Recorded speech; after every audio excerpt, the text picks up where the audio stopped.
सबसे आसान शब्दों में पे डॉक्टर अंबेडकर ने हमें क्या दिया डा। अंबेडकर सिर्फ हिंदू समाज में व्याप्त कुरीतियों और सामाजिक भेदभाव के ही विरोधी नहीं थे। वे इस्लाम और दक्षिण एशिया में उसकी रीतियों के भी बड़े आलोचक थे। जब भारत के प्रमुख विद्वान के तौर पर डा. अंबेडकर को भारत सरकार अधिनियम 1919 तैयार कर रही साउथ बोरो समिति के समक्ष गवाही देने के लिए आमंत्रित किया गया तो उन्होंने सुनवाई के दौरान दलितों एवं अन्य धार्मिक समुदायों के लिए पृथक निर्वाचिका और आरक्षण की मांग की। डा. अंबेडकर के इस मांग की तीव्र आलोचना हुई और उन पर आरोप लगा कि वे भारतीय राष्ट्र एवं समाज की एकता को खंडित करना चाहते हैं। लेकिन सच तो यह है, उनका इस तरह का कोई उद्देश्य नहीं था। उनका असल मकसद उन रूढ़िवादी हिंदू राजनेताओं को सतर्क करना था जो जातीय भेदभाव से लड़ने के प्रति कतई गंभीर नहीं थे। इंग्लैंड से लौटने के बाद जब उन्होंने भारत की धरती पर कदम रखा तो समाज में छुआछूत और जातिवाद चरम पर था। उन्हें लगा कि यह सामाजिक कुप्रवृत्ति और खंडित समाज देश को कई हिस्सों में तोड़ देगा।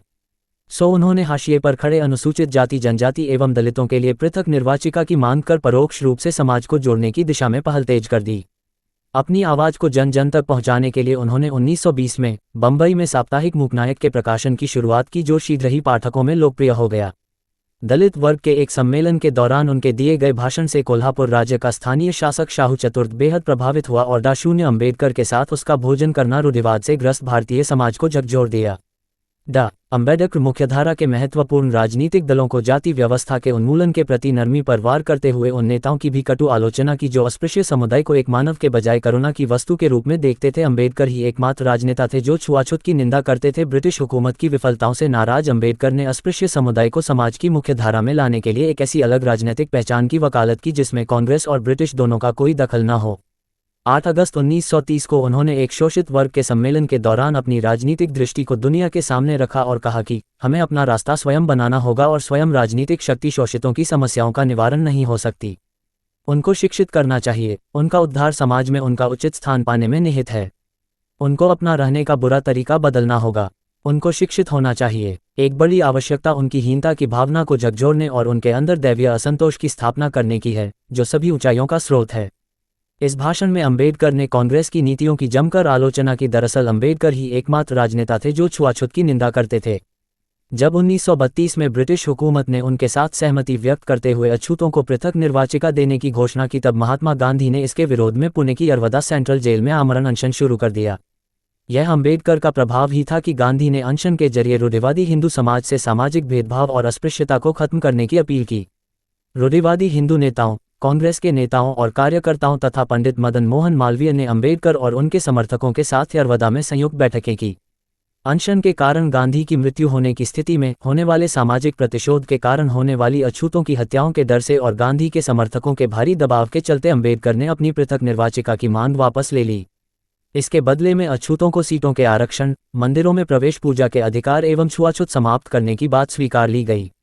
गांधी ने भी इस उम्मीद पर कि सभी सवर्ण भी पूना संधि का आदर कर सभी शर्तें मान लेंगे, अपना अनशन समाप्त कर दिया। गौरतलब है कि आरक्षण प्रणाली में पहले दलित अपने लिए संभावित उम्मीदवारों में से चुनाव द्वारा 4 संभावित उम्मीदवार चुनते और फिर इन 4 उम्मीदवारों में से फिर संयुक्त निर्वाचन चुनाव द्वारा एक नेता चुना जाता। उल्लेखनीय है कि इस आधार पर सिर्फ एक बार 1937 में चुनाव हुए। अंबेडकर चाहते थे कि अछूतों को कम से कम 20-25 साल आरक्षण मिले, जबकि कांग्रेस के नेता इसके पक्ष में नहीं थे। उनके विरोध के कारण यह आरक्षण मात्र 5 साल के लिए लागू हुआ। अस्पृश्यता के खिलाफ अंबेडकर की लड़ाई को भारत भर से समर्थन मिलने लगा और उन्होंने अपने रवैया और विचारों को रूढ़िवादी हिंदुओं के प्रति अत्यधिक कठोर कर लिया। भारतीय समाज की रूढ़िवादिता से नाराज होकर उन्होंने नासिक के निकट येओला में एक सम्मेलन में बोलते हुए धर्म परिवर्तन करने की अपनी इच्छा प्रकट कर दी। उन्होंने अपने अनुयायियों से भी हिंदू धर्म छोड़ कोई और धर्म अपनाने का आह्वान किया। उन्होंने अपनी इस बात को भारत भर में कई सार्वजनिक स्थानों पर दोहराया भी। 14 अक्टूबर 1956 को उन्होंने एक आम सभा का आयोजन किया जहां उन्होंने अपने 5 लाख अनुयायियों का बौद्ध धर्म में रूपांतरण करवाया। तब उन्होंने कहा कि मैं उस धर्म को पसंद करता हूं जो स्वतंत्रता, समानता और भाईचारे का भाव सिखाता है। डा. अंबेडकर सिर्फ हिंदू समाज में व्याप्त कुरीतियों और सामाजिक भेदभाव के ही विरोधी नहीं थे। वे इस्लाम और दक्षिण एशिया में उसकी रीतियों के भी बड़े आलोचक थे। वे मुस्लिमों में व्याप्त बाल विवाह की प्रथा और महिलाओं के साथ होने वाले दुर्व्यवहार के भी आलोचक थे। उन्होंने लिखा है कि मुस्लिम समाज में तो हिंदू समाज से भी कहीं अधिक बुराइयां हैं और मुसलमान उन्हें भाईचारे जैसे नर्म शब्दों के प्रयोग से छिपाते हैं। उन्होंने मुसलमानों द्वारा अर्जल वर्गों के खिलाफ भेदभाव, जिन्हें निचले दर्जे का माना जाता था, के साथ मुस्लिम समाज में महिलाओं के उत्पीड़न की दमनकारी पर्दा प्रथा की निंदा की। वे स्त्री पुरुष समानता के पक्षधर थे।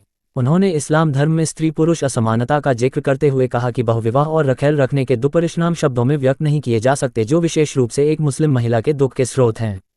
जाति व्यवस्था को ही लें, हर कोई कहता है कि इस्लाम गुलामी और जाति से मुक्त होना चाहिए, जबकि गुलामी अस्तित्व में है और इसे इस्लाम और इस्लामी देशों से समर्थन मिला है। इस्लाम में ऐसा कुछ नहीं है जो इस अभिशाप के उन्मूलन का समर्थन करता हो।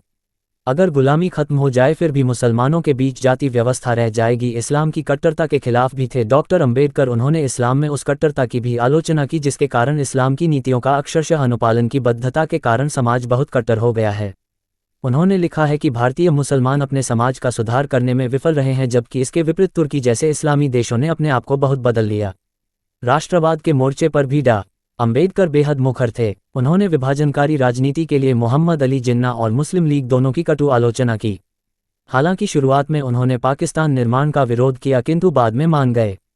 इसके पीछे उनका तर्क था कि हिंदुओं और मुसलमानों को पृथक कर देना चाहिए, क्योंकि एक ही देश का नेतृत्व करने के लिए जातीय राष्ट्रवाद के चलते देश के भीतर और अधिक हिंसा होगी। वे कतई नहीं चाहते थे कि भारत स्वतंत्रता के बाद हर रोज रक्त से लथपथ हो। वे हिंसा मुक्त समानता पर आधारित समाज के पैरोकार थे। उनकी सामाजिक व राजनीतिक सुधारक की विरासत का आधुनिक भारत पर गहरा प्रभाव पड़ा है।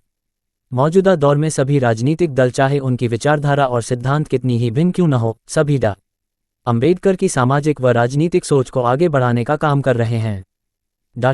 अंबेडकर के राजनीतिक सामाजिक दर्शन के कारण ही आज विशेष रूप से दलित समुदाय में चेतना, शिक्षा को लेकर सकारात्मक समझ पैदा हुआ है। इसके अलावा बड़ी संख्या में दलित राजनीतिक दल, प्रकाशन और कार्यकर्ता संघ भी अस्तित्व में आए हैं जो समाज को मजबूती दे रहे हैं। सूचना सिर्फ मान्यताओं और जानकारियों पर आधारित है। यहाँ ये बताना जरूरी है कि यह मेरा वीडियो किसी भी तरह की मान्यता, जानकारी की पुष्टि नहीं करता है। किसी भी जानकारी या मान्यता को अमल में लाने से पहले संबंधित विशेषज्ञ से सलाह लें। धन्यवाद।